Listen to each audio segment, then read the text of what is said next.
Sana may mahanap tayong pagkain. Sana pagpalain tayo. Sa amin lang makakaraos din tayo. Mas po!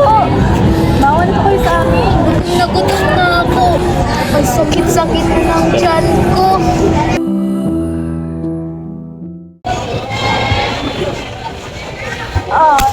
Stress na ako. Wala ba kayong may dyan? Naubos ko yung akin, nakaka-addict kasi. Teka. May pagkip ako natitira dito.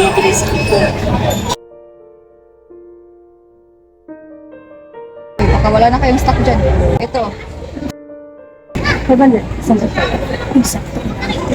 Lima. Sige. Sa susunod ulit ha.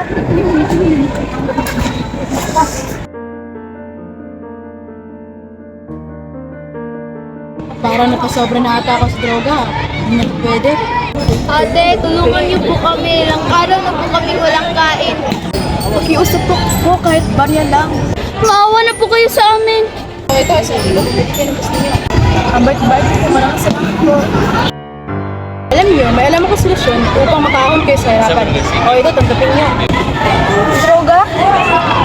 Ilayo mo yan sa amin. Huwag mo kami igaya sa'yo. Huy! Ano yan? Bumalik ka rito!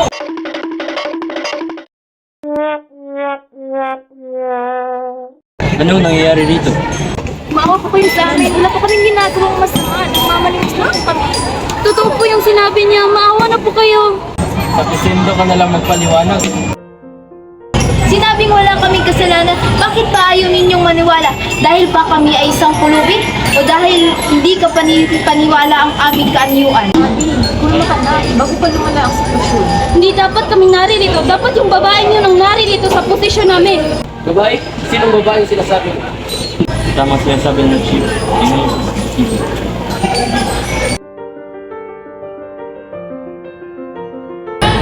Itong babae bang sinasabi mo? Opo, siya po. Matagal na namin itong hinahanap. Kung gayon, paumanin sa maling aksa. Tayo na, may huliin pa tayo.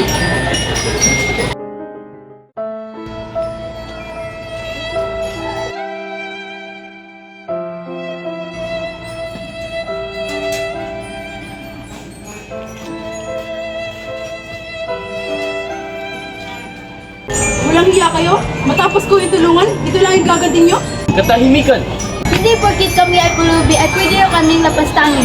Kahit mahirap kami ay hindi namin magagawa ang mga bagay na labag sa batas para lamang maihahon ang aming sarili sa kahirapan.